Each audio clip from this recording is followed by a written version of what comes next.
naquela hora, implorando perdão e misericórdia de Deus. Morria, mas morria salvo. Amém? Amém? Hoje a gente não mata as pessoas quando elas pecam, né? Mas elas vivem estando mortas. Elas pecam e morrem espiritualmente e vivem no corpo, mas estão mortas espiritualmente. O que adianta? E aí pode viver no corpo 60 anos, 70 anos, 80 anos, 100 anos. E quando morrer, se ela não se arrepender dos seus pecados verdadeiramente e não se entregar de verdade a Jesus, não confessar verdadeiramente que pecou, não se arrepender, ela vai para o inferno.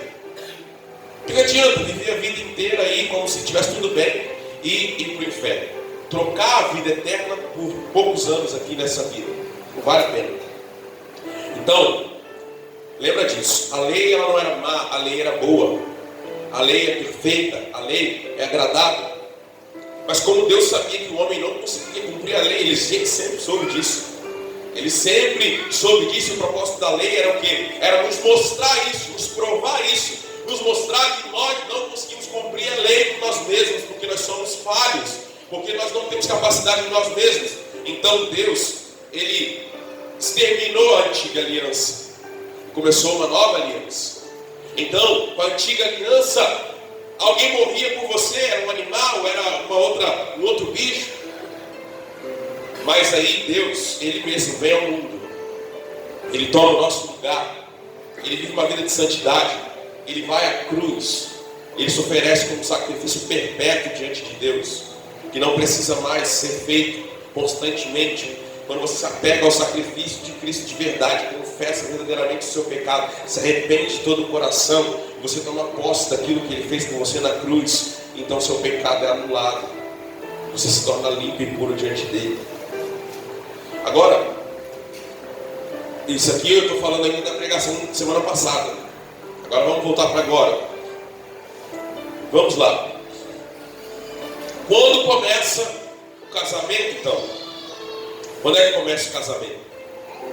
Quando é que começa a aliança do casamento? Ela começa, em primeiro lugar, quando você faz promessas a outra pessoa e você recebe promessas reciprocamente. Então o homem faz promessas à mulher faz promessas ao homem. Deus é testemunha. Ao Deus ser testemunha, já há ali o início de uma aliança. E essa aliança vai ser selada onde? No sexo. O sexo é o selo da aliança. O sexo é quando você faz um pacto de sangue com a pessoa a qual você fez promessas. Então, no sexo você se torna uma só carne. Nas promessas que você faz um ao outro e Deus vê, Ele torna vocês uma só alma e um só espírito. Malaquias, a gente leu Malaquias 2 semana passada.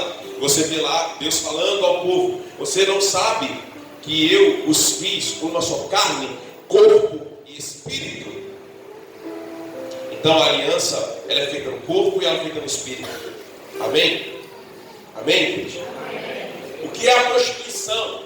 A prostituição é quando você pratica o ato sexual sem compromisso. Você não faz promessas. Você não diz para aquela pessoa que você ama ela e vai ficar com ela o resto da vida, e ela não faz a mesma coisa com você. Vocês não têm compromisso um com o outro, mas apenas estão objetivando o corpo do outro. Isso é prostituição. Isso é a imoralidade sexual. É um pecado terrível que traz problemas, muitos problemas. Mas isso ainda não é um casamento. Por quê? Porque não houve um compromisso de alma. Não houve ali um compromisso de fidelidade um para com o outro. Então ainda não é um casamento, mas é pecado. E a Bíblia deixa claro que quando o texto, se eu não me engano, de Coríntios, 1 Coríntios 5 ou 2 Coríntios 5, vai falar que você não sabe que se você, sendo parte do corpo de Cristo, se unir a uma prostituta, você se torna um com ela. Como pode alguém que faz parte do corpo de Cristo, que está ligado a Ele, se ligar a uma prostituta que é templo dos ídolos? Como pode você, que é templo de Deus, templo do Espírito Santo, se ligar a alguém, se unir a alguém, tornar uma só pessoa com alguém que é templo de ídolos? Não pode. Então, ele está mostrando que quando você se une a uma pessoa, mesmo que seja uma noite só, eu fui lá e tive uma relação com uma pessoa uma noite só, você pensa que isso não dá nada? se torna um só corpo com aquela pessoa.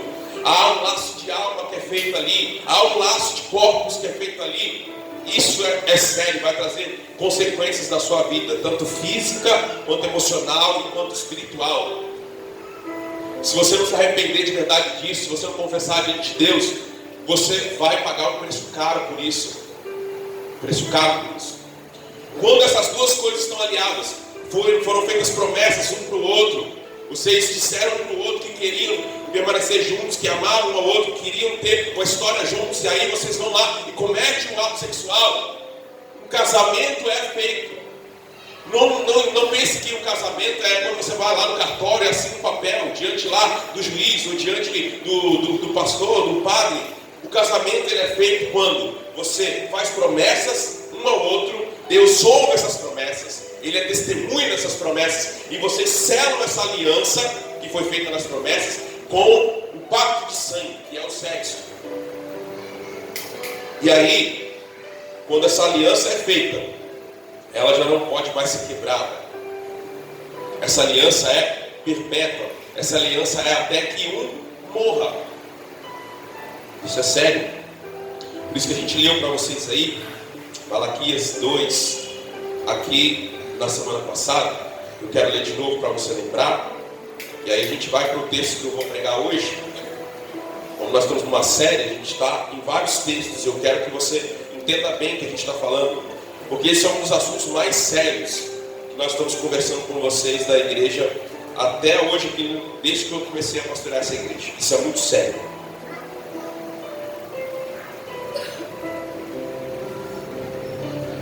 Leia aí comigo Malaquias 2, do 13 em diante. A outra coisa que vocês fazem: cobrem de lágrimas o altar do Senhor, choram e gemem, porque Ele não dá atenção às suas ofertas, nem as aceita com prazer. E ainda perguntam: por quê? Porque o Senhor foi testemunha dos votos que você fez, você e sua esposa fizeram quando eram o quê? Quando eram o quê? Quando eram o quê? Jovens. Mas você foi o quê? Fiel. Embora ela tenha continuado a ser sua companheira, a esposa a qual você fez os seus votos de casamento. Acaso o Senhor não fez um só com a sua esposa? Em um corpo e em espírito vocês pertencem a Ele. E o que Ele quer dessa união? Quer filhos dedicados a Ele. Portanto, guardem seu coração, permaneçam fiéis à esposa da sua mocidade, pois eu odeio o divórcio. Grava isso aí. Pois eu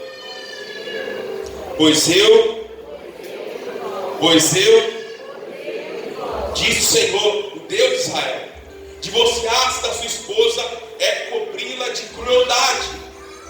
Olha para esse texto. Divorciar-se da sua esposa é cobri-la de crueldade, diz o Senhor dos Exércitos. Portanto, guardem o seu coração. Ouça essa palavra. Guarde o seu coração. Ouça essa palavra. Guarde o seu coração. Não sejam infiéis. Então, agora vamos para o texto que a gente vai estudar hoje. Eu não sei se a gente vai passar desse texto. A gente tem pelo menos uns 15 textos para estudar aqui até terminar essa série. Mas vamos lá, primeiro texto, Marcos 10, do 2 a 12. Vamos lá, Marcos 10, do 2 a 12, que eu quero ler com você. E a gente vai tentar entender um pouco mais essa questão de divórcio. Como eu falei, se você não faltar nos cultos, você vai aprender muita coisa. Eu creio que todas as perguntas que você tem vão ser respondidas até o final. Mas se você ficar faltando, você vai perder muita coisa e depois vai ficar cheio de dúvida, né? Aí vai ficar me ligando de madrugada para saber. Pastor, me ajuda.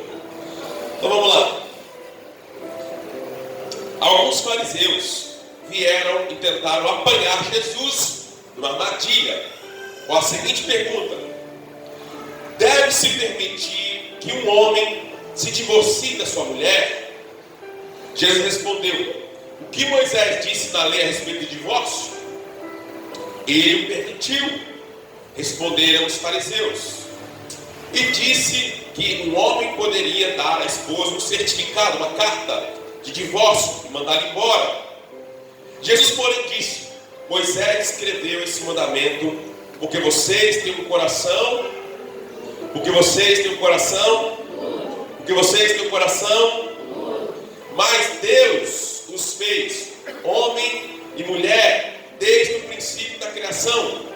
Por isso o homem deixa pai e mãe, se une à sua mulher, e os dois se tornam uma só pessoa, uma só carne, um só.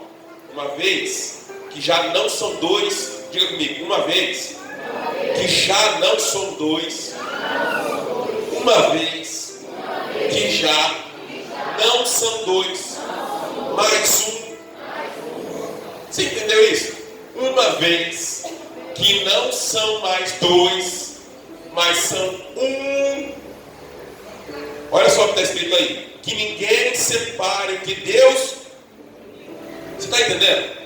Que ninguém separe o que Deus. Você ouviu isso aí? Que ninguém separe o que Deus uniu.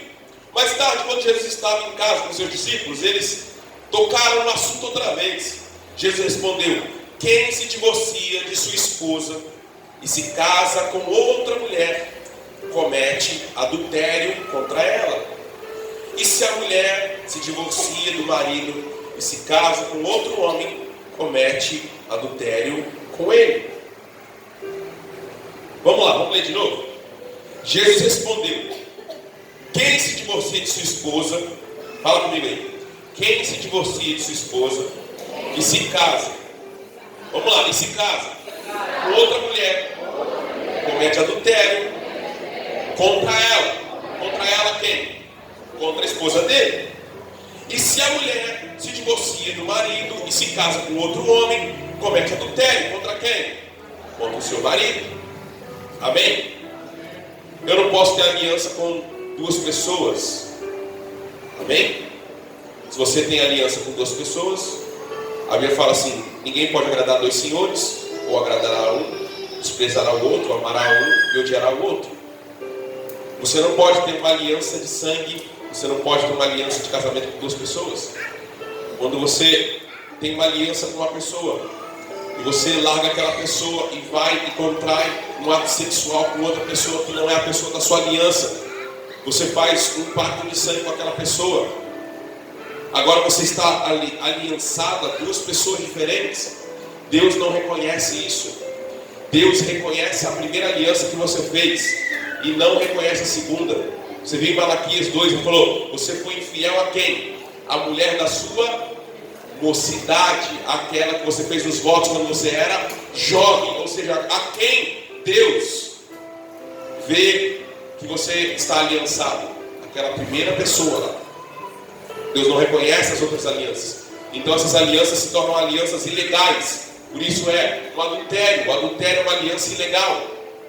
É uma aliança que Deus não reconhece, é uma aliança que Deus não abençoa, é uma aliança que Deus rejeita, que Deus abomina, porque você já tem uma aliança com alguém. Está entendendo isso daqui? Isso é sério. Preste atenção, este texto de Marcos não há exceções. A gente vai ver alguns textos aqui. Em alguns você vai ver exceções, em outros você não vai ver exceções. No texto de Marcos não há exceções. Jesus está dizendo: olha, Moisés deu carta de divórcio? Deu. Por que ele deu? Não deu porque Deus queria que desse. Não deu porque Deus ensinou que desse. Não deu porque Deus mandou dar. Ele deu por causa da dureza do coração de vocês, porque vocês eram duros de coração. O que quer dizer isso daqui? Alguns estudiosos da Bíblia vão dizer que, como as mulheres não tinham nenhum tipo de direito naquela época, o que será que um homem seria capaz de fazer para se divorciar da sua esposa, se ele quisesse se casar com outra mulher, sabendo que a sua aliança só podia ser quebrada na morte? Se você não sabe, nesse tempo de Jesus, somente os homens tinham direito de se divorciar das mulheres. A mulher não podia se divorciar do marido por coisa alguma. Ela não tinha nenhum direito de se divorciar do marido, mas o marido se divorciava da mulher pelo que queria, pelo que quisesse. Havia duas escolas lá, de dois rabinos famosos da época um pouco anterior a Jesus. A escola de Shammai, que era um rabino grande ali, conhecido, e a escola de Hillel. Shammai, ele era mais radical, ele dizia assim: segundo a lei de Moisés, nós só podemos nos divorciar da nossa esposa se houver adultério. Ou seja, se a mulher traiu o marido, então você pode se divorciar. Se o marido trai a esposa, né? Ela não pode se divorciar porque ela não tem direito de nada. Olha só que ridículo que isso era. Mas a Guirrilhel era pior ainda. Que a escola Guirrilhel dizia o seguinte: o homem pode se divorciar da sua mulher por qualquer motivo. Se ele achar qualquer coisa nela que desagrade, ele pode se divorciar da sua mulher, desde que ele dê a ela uma carta de divórcio. Jesus aqui, nesse texto, ele não abençoa, ele não avalida nenhuma das duas escolas.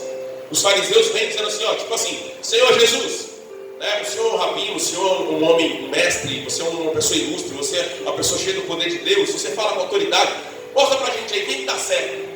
É a escola de Shammai ou a escola de Hillel? Eu posso me divorciar da minha esposa por qualquer coisa, ou eu posso me divorciar só se houver adultério?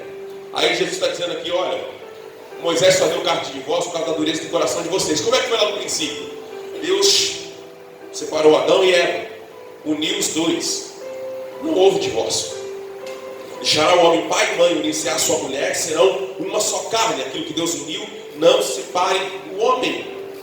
Aquele que se... Aí ele continua, depois, no outro momento, com os discípulos em casa, se divorciar da esposa, casar com outra mulher, comete adultério. Divorciou do seu marido, casou com outro homem, comete adultério. Ou seja, Jesus nesse texto não dá exceção alguma. Nesse texto não há exceções. Aí, lembre que esse evangelho é o primeiro evangelho a ser escrito. Esse evangelho aqui, o evangelho de Marcos, é o primeiro evangelho a ser escrito. Tanto o evangelho de Lucas quanto o evangelho de João usam o evangelho de Marcos como um padrão para escrever o seu evangelho. Agora vamos lá para o evangelho de Lucas, vamos ver se há exceção. Lucas 16, 18, falando do mesmo texto, da mesma situação. Lucas 16, 18. O que ele diz aí?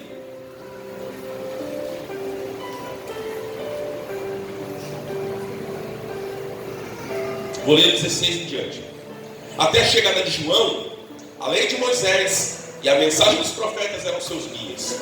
Agora, porém, as boas novas do reino de Deus estão sendo anunciadas, e todos estão ansiosos para entrar. É mais fácil o céu e a terra desaparecerem que ser anulado até o menor traço da lei de Deus.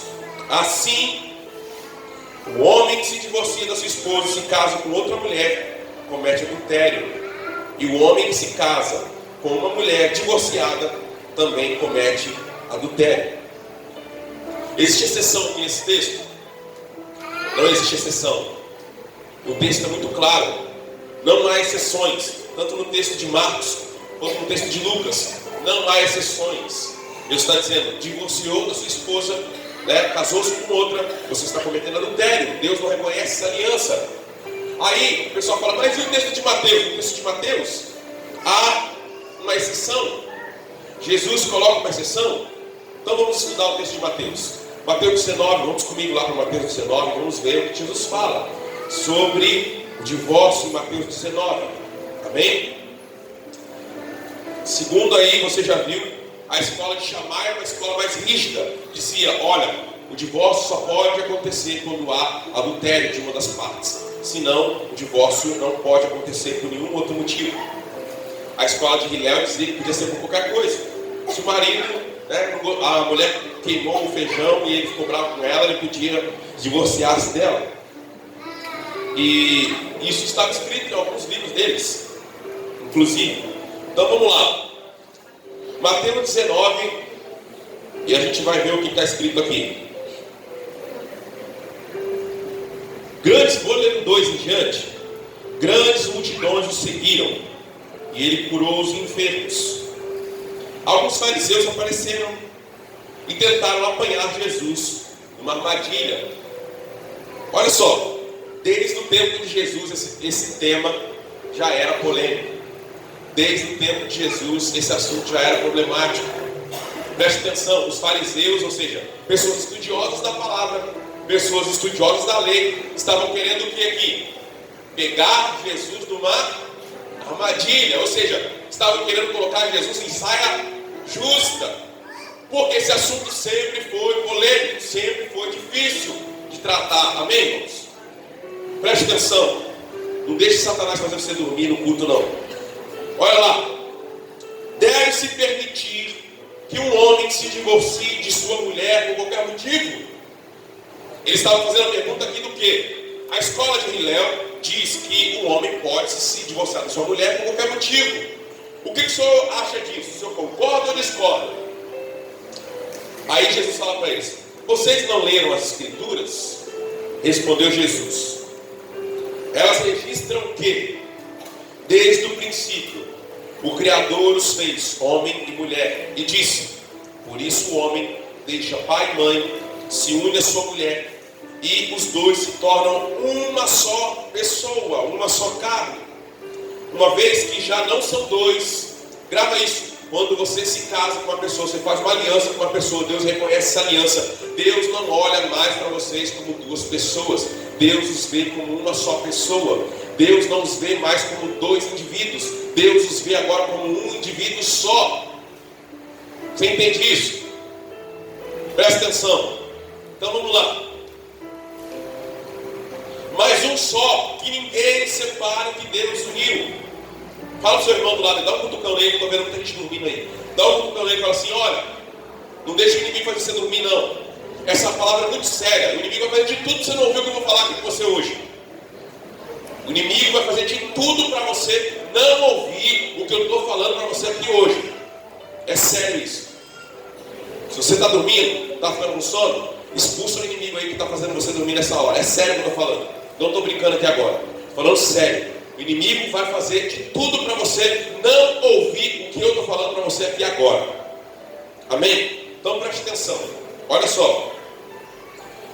E eles perguntaram: então por que? Se não pode, se é uma só carne, se para Deus eles são um só, se o que Deus uniu ninguém separe, por que então Moisés deu carta de divórcio? Eles perguntaram: por que Moisés disse na lei que o homem poderia dar à esposa um certificado de divórcio e mandá-la embora? Jesus respondeu: Moisés permitiu o divórcio apenas como concessão, pois o coração de vocês é duro, mas não era esse o propósito original. Está lendo isso na sua Bíblia? Está escrito isso na sua Bíblia?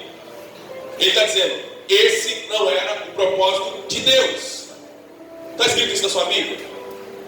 Se você for ler o texto lá de Deuteronômio, onde Moisés dá a suposta autorização à carta de divórcio, lá coloca: se o marido encontrar na esposa alguma impureza, alguma coisa impura, ele poderia dar a ela uma carta de divórcio. A maioria dos estudiosos vão dizer que essa coisa impura seria então o adultério, e não qualquer coisa, não qualquer motivo, tá? Mas a gente vai chegar, a gente vai aprofundar isso daí, você vai entender se é realmente adultério ou não. Então vamos lá. Jesus respondeu então: não pode, não é esse o propósito de Deus, não era isso desde o princípio, Deus não queria isso. Isso é por causa da dureza do coração de vocês. Eu lhes digo o seguinte: quem se divorciar da sua esposa, o que só poderá fazer em caso de imoralidade, grava o texto aqui, ó. O texto está dizendo imoralidade, não adultério. O texto original aqui no grego diz porneia. Porneia não é adultério. Porneia é imoralidade sexual. Pode ser usado para adultério em muitas situações, às vezes até pode, mas a maioria dos espíritos não usa essa palavra para adultério. Existe uma palavra para adultério na Bíblia, e essa palavra é usada em vários textos para adultério e para divórcio. Agora, essa palavra aqui não é a palavra que comumente é usada para adultério, é usada para prostituição, ou seja, sexo antes do casamento, prostituição. E eu vou chegar lá, você vai entender o que eu estou querendo dizer aqui. Ele está dizendo: se quem se divorcia da sua esposa, o que só poderá fazer em caso de imoralidade, ou seja, sexo antes do casamento, e se casar com outra, cometerá adultério. Os discípulos de Jesus disseram então: se essa é a condição do homem em relação à sua mulher, então é melhor não casar. Olha só, eu vou destrinchar isso aqui agora para você. A lei de Moisés dizia o seguinte: preste atenção, que se você perder uma coisa aqui, você já não vai entender mais nada. A lei de Moisés dizia o seguinte, lá em Deuteronômio 22, Deuteronômio 24, Deuteronômio 23, vai falar sobre essas coisas. Primeiro, se uma mulher quando ela fosse contrair o seu casamento e o marido descobrisse que ela não era virgem, ele poderia devolvê-la, ele não precisaria aceitá-la como sua esposa. Então, se o homem casasse com aquela mulher, quando ele fosse ter a primeira relação, ele descobrisse que ela não era virgem, ou seja, não houve rompimento do ímen, não houve sangramento, ela não é virgem, o que ele fazia? Ele podia rejeitar aquela mulher e dizer: eu não vou assumir essa mulher como minha esposa, porque ela está em pecado, ela não é mais virgem. Então o que ele fazia? Ele repudiava aquela mulher. Ele dizia: eu não aceito essa mulher como minha esposa. E o que aconteceu com essa mulher? Vai lá para Deuteronômio para você ver. Ela era apedrejada até a morte. Por que ela era apedrejada até a morte? Porque ela já tinha uma aliança com outro homem.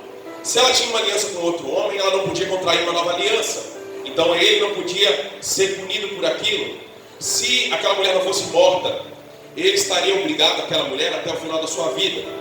Ou seja, ele não poderia se casar de novo, mesmo ele estando puro na situação, ele estando correto, e ela mentiu para ele, enganou ele e casou com ele sem ser virgem. Ele deveria ter o direito de se casar de novo e ela não, porque ela estava no pecado. Aí o que acontece? Se ela não morresse, ele estava ligado a ela, não poderia se casar de novo. Então, para que ele pudesse se casar de novo, ela era morta. Então agora ele estava livre para se casar com uma mulher virgem. Então, preste atenção.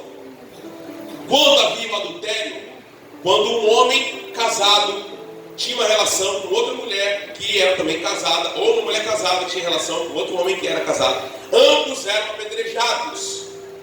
Por quê? Porque se, por exemplo, minha esposa me traiu e ela teve relação com outro homem, agora ela está aliançada com outro homem além de mim. Se eu não quiser mais continuar com ela, se eu não quiser perdoá-la, o que acontece? Eu não tenho mais o direito de me casar de novo, porque eu estou aliançado a ela. Se eu me casar de novo, eu estou em adultério. Para que eu que estou livre na situação, ou seja, eu sou inocente na situação, quem adulterou foi ela. Para que eu pudesse estar livre e poder me casar de novo, ela precisava morrer. Então, quem adulterava era morto. Isso está na lei, pode ler Deuteronômio. Você pode ler lá Deuteronômio 22, 13 a 19, Deuteronômio 22, 28, 29, Deuteronômio 23, de 1 a 4, Deuteronômio 24, você vai ler isso lá. Então, preste atenção, isso aqui é sério. Olha só, o que Jesus está falando? Ele não está falando nesse texto que o divórcio acontece quando a pessoa adultera. Por que ele não está falando isso? Porque se a lei está dizendo, presta atenção, se a lei de Moisés estava dizendo que quando uma pessoa adultera, ela precisa ser morta, quando a pessoa adultera, ela era passível a ser apedrejada, então Jesus não está dizendo aqui que o divórcio só é legalizado quando a pessoa adultera. Por quê? Se a minha esposa adulterou contra mim e ela vai ser morta, eu preciso me divorciar dela? Sim ou não? Você está entendendo o raciocínio? Jesus está dizendo aqui, olha o que Jesus está dizendo aqui. Presta atenção, a lei dizia, vocês lembram daquela passagem que Jesus, é chamado pelos fariseus e eles estão para apedrejar uma mulher que foi pega em adultério? Vocês lembram dessa passagem? Se uma mulher fosse pega em adultério, ela tinha que morrer apedrejada, o homem também. Então, se, por exemplo, a Alana descobriu que o Arthur traiu ela, ele está em adultério, e ela denuncia o Arthur, e ela tem provas, o que vai acontecer com o Arthur? Ele vai ser apedrejado. A Alana precisa se divorciar do Arthur? Não, porque ele não existe mais, ele morreu. Se ele morreu, ela está livre. Se a minha esposa adulterou e ela foi apedrejada, eu estou livre. Dentro dessa realidade da lei, e isso era o que eles faziam, isso era como eles viviam.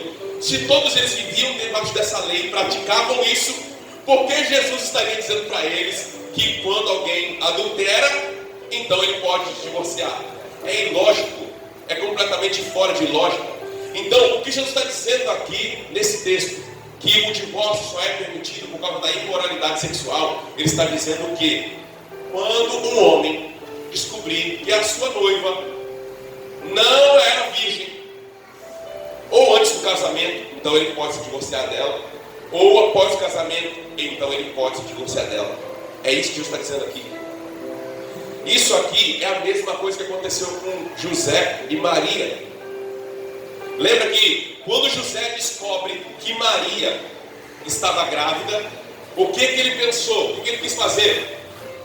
Ele quis divorciar-se dela. Mas José, sendo um homem justo, temente a Deus e não querendo fazê-la mal, olha o que o texto diz. O que ele pensa em fazer? Eu vou embora. Por quê? Pensa comigo, por quê? Se José falasse, porque o noivado naquela época, ele era tão sério quanto o casamento. Não havia namoro. Namoro não é bíblico. Namoro não existe na Bíblia. Namoro não existe no Novo Testamento. O que existia era um contrato de noivado que era feito entre os pais. Os pais conversavam, ou então esse noivo procurava o pai da noiva e fazia um acordo de casamento com aquele pai. Esse acordo não poderia ser desfeito, a não ser que fosse descoberto que essa moça não era virgem. Então o contrato de casamento poderia ser desfeito. Mas se ele provasse que essa moça não era virgem, o que acontecia com ela? Ela era apedrejada.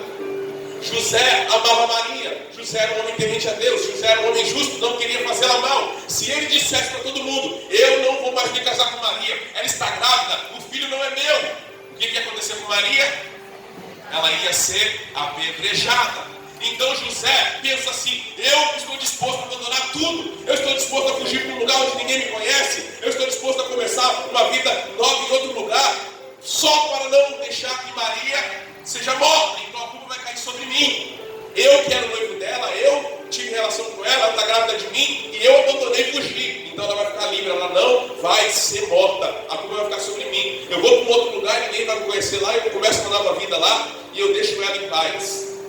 José era um homem temente a Deus, um homem justo e não queria fazer mal a Maria, a tal ponto que Deus manda um anjo falar com ele. Fala assim, José, Maria não pecou.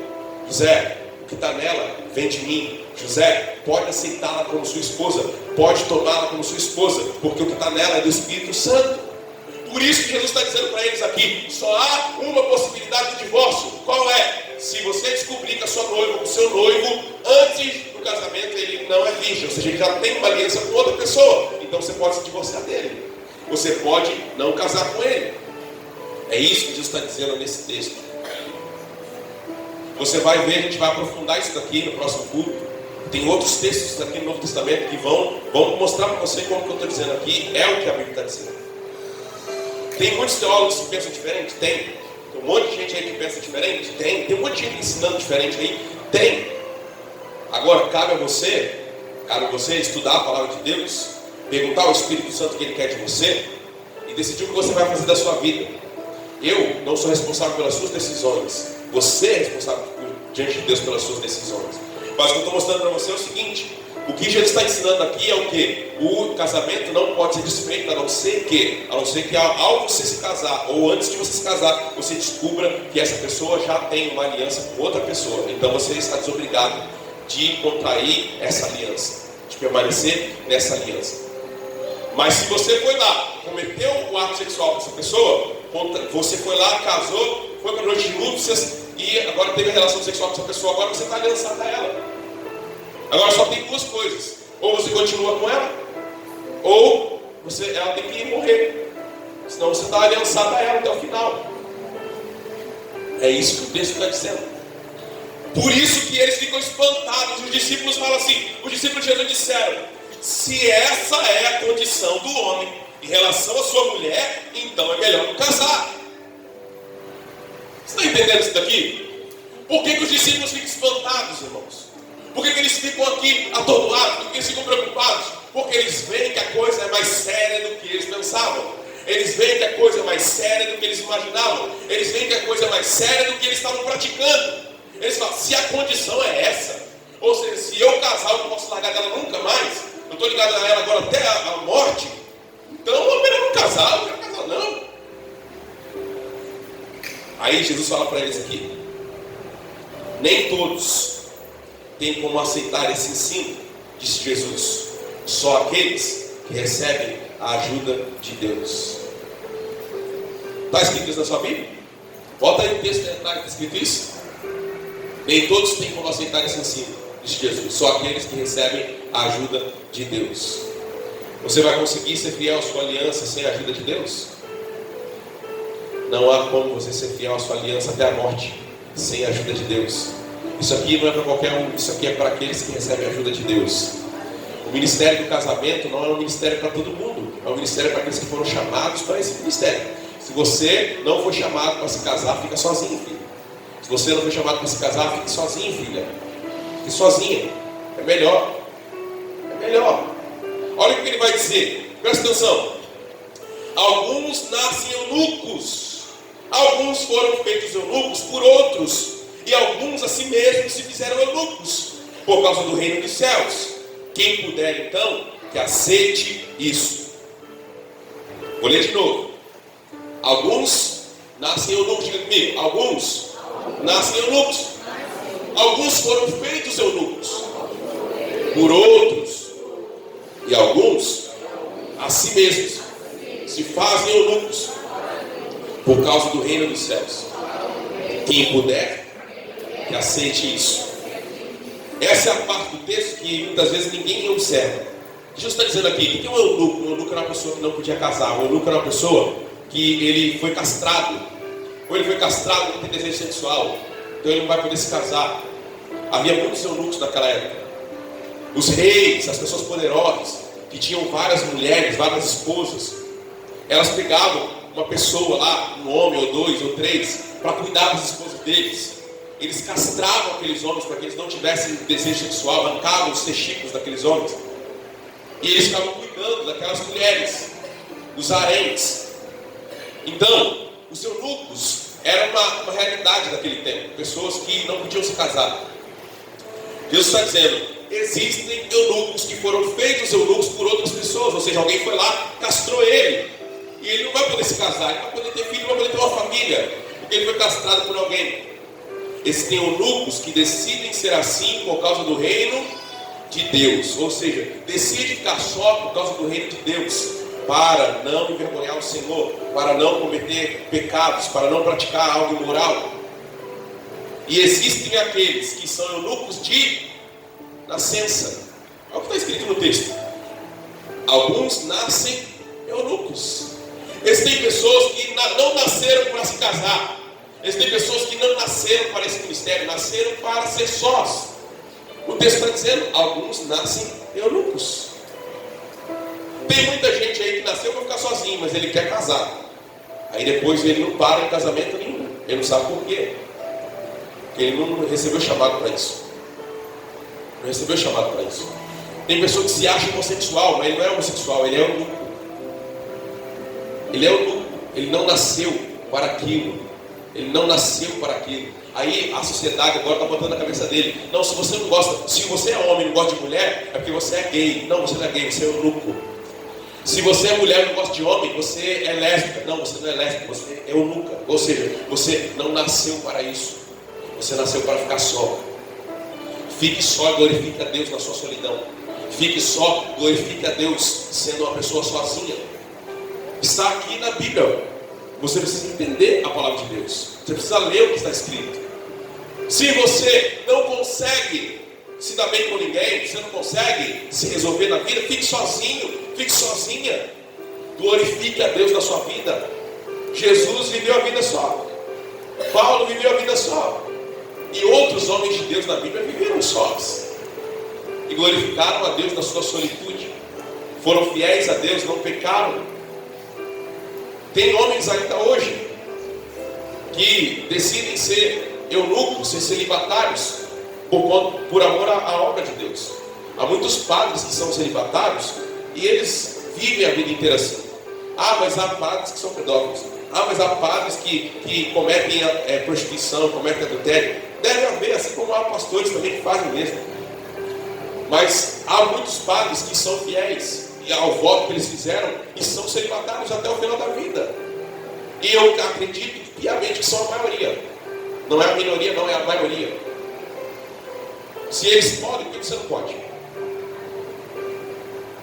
Aí tem muita gente que vive a vida toda torta, casa não sei quantas vezes, aí continua pedindo a Deus para abençoar esse número, quantidade de casamentos. Deus não tem nada a ver com isso. Deus olha para você e fala aquela palavra que Ele deu aqui em Malaquias. Olha, eu estive presente quando você fez os seus votos com aquela pessoa da sua mocidade. Eu aliancei você àquela pessoa. E essa aliança não pode ser quebrada. Não adianta ficar agora pedindo: Deus me abençoa, Deus me abençoa, Deus me abençoa, Deus me abençoa. Deus não vai abençoar aquilo que Ele mesmo amaldiçoou. Os 10 mandamentos são os principais mandamentos da lei. Os 10 mandamentos. Qual que é um dos 10 mandamentos lá? Não adulterarás. Se o próprio Deus mandou não adulterar, Jesus está dizendo aqui o que é adulterar. A Bíblia fala o que é adulterar. Você acha que Deus vai abençoar o adultério? Não. Então Deus não vai abençoar aquilo que Ele já amaldiçoou. Deus não vai abençoar aquilo que Ele já disse que é errado. Deus não vai abençoar. Está lá na lei: não matarás, não adulterarás, não cobiçarás, não dirás falso testemunho, não isso, não aquilo. Aquilo que Ele já disse para não fazer, Ele vai abençoar você fazer? Se você matar alguém, Ele vai abençoar você matar uma pessoa? Se você mentir, Ele vai abençoar sua mentira? Se você cobiçar as coisas dos outros, Ele vai abençoar isso? Ah, Senhor, mas me abençoa, que eu quero matar aquele desgraçado lá que está me devendo 50 mil reais. Me abençoa que eu vou lá matar ele. Deus não vai abençoar o que Ele já abençoou isso. Entendeu? Agora, há muitas situações, você vai entender isso. Quando a gente for prolongando aqui, você vai ver. Ah, então quer dizer que não há perdão para quem comete esse pecado? Irmãos, para todo tipo de pecado há perdão. Amém? Só há um pecado que não há perdão: o pecado contra o Espírito Santo. Esse pecado não há perdão. É a palavra de Deus que nem peça para que ore. Mas todo pecado há perdão. Mas existem parâmetros para que você possa ser perdoado. Amém ou não amém? Você pode simplesmente assim: ah, eu vou pecar, então eu vim lá, peço perdão, Deus me perdoa. Não é assim que funciona a coisa? Não, não é assim. Não é assim que funciona a coisa. Eu vou pecando, chego lá: Senhor, me perdoa. Não, não é assim. A gente vai ver 2 casos mais para frente aqui. O caso da mulher adúltera lá de João 4, quando Jesus fala com ela no poço. A gente vai ver o caso da mulher que ia ser apedrejada no caso do adultério. Jesus, o que ele trata e como ele trata a situação. A gente vai ver várias situações aqui até chegar ao final dessa série. Mas preste atenção, você precisa entender como isso é sério diante de Deus. Isso aqui é uma coisa muito séria, irmãos. Não brinque com essas coisas. Não brinque com casamento. Não brinque com essa questão de divórcio. Não brinque com adultério. As consequências são terríveis. As consequências são terríveis. Você pode receber o perdão de Deus, você pode receber a sua salvação, mas as consequências não vão ser retiradas. As consequências dos seus pecados não vão ser anuladas. Você vai pagar pelas consequências, e elas são dolorosas. Quando Deus ele diz assim: não faça, é porque Ele sabe que tem consequências terríveis, e Ele está querendo te livrar. Deus não é um Deus carrasco, Deus não é um Deus que quer ver o seu mal, Deus não é um Deus que quer que você viva uma vida ruim. Deus não quer isso, Deus quer o seu bem. Se Ele está dizendo: não faça, não entre por essa porta, não entre por esse caminho, não age dessa maneira, é porque esse é o melhor para você. Amém? Então não para por aqui, a gente vai continuar. Tem mais uns 10 textos ainda aqui do Novo Testamento para a gente estudar e caminhar aqui para a gente entender muito bem o que Deus está nos ensinando a respeito disso. Mas grava uma coisa no seu coração: aliança é coisa séria. Amém, irmãos? Amém? Grava no seu coração, eles falam comigo: aliança é coisa séria. Deus leva a sério a aliança. Amém? A aliança não se quebra facilmente. Diga comigo: aliança não se quebra facilmente. Aliança não é um contrato. Diga comigo: aliança não é um contrato. Aliança é um pacto de sangue. É diferente. É diferente. Amém? Amém ou amém? Todo mundo entendeu isso? Você que é casado, você tem isso daqui no seu dedo, não tem? Isso aqui não chama contrato. Isso aqui chama o quê? Aliança. Por que isso aqui é aliança? É para te lembrar. Você tem um pacto de sangue com alguém. Amém? Você tem um pacto de sangue com alguém. Deus leva a sério isso. Amém? Como Deus firma a nossa aliança com Ele, nós falamos com o nosso lábio, com a nossa boca, Todo aquele que confessar o nome do Senhor será salvo. Você confessa com a sua boca. E depois você faz o quê? Você recebe o sangue de Cristo sobre a sua vida. Você faz palavras, você profere palavras e o sangue é derramado. O pacto é feito. Amém? Casamento é a mesma coisa. Você faz aliança com a sua boca, você faz votos, você faz promessas. Depois você derrama o sangue. O homem vai lá, derrama o seu sangue, o seu sêmen. A mulher vai lá, dá o sangue do seu ímã. E ali um pacto de sangue é feito. E esse pacto não pode ser quebrado de qualquer maneira. Amém? Então, vamos colocar de pé, vamos orar. Que Deus possa estar ensinando você. Como eu disse, desde a primeira palavra dessa série, isso aqui não é para trazer juízo sobre a sua vida, nem para trazer julgamento sobre você. E nem eu estou aqui para julgar você. Eu não sou, quem sou eu para julgar alguém? Quem sou eu para julgar alguma pessoa? Jesus disse para aquela mulher: onde estão os teus acusadores? Ela disse: eles foram embora. E ele disse: ah é? Eu também não julgo, não a julgo. Vá e não. Então a gente vai aprofundar muito isso aí ainda. A gente vai chegar lá. Mas grava isso no seu coração. As pessoas não estão entendendo o que é aliança. As pessoas não estão entendendo o que é casamento. As pessoas estão brincando com as coisas sérias. E isso está trazendo destruição e morte para o mundo. Um dos pecados que mais traz consequência para a vida das pessoas é o divórcio. Grava isso no seu coração. Esse é um dos pecados com maiores consequências em toda a Bíblia. Você vai ver isso só que você estudar um pouquinho. Se você entrar por esse caminho, as consequências vão ser muito grandes.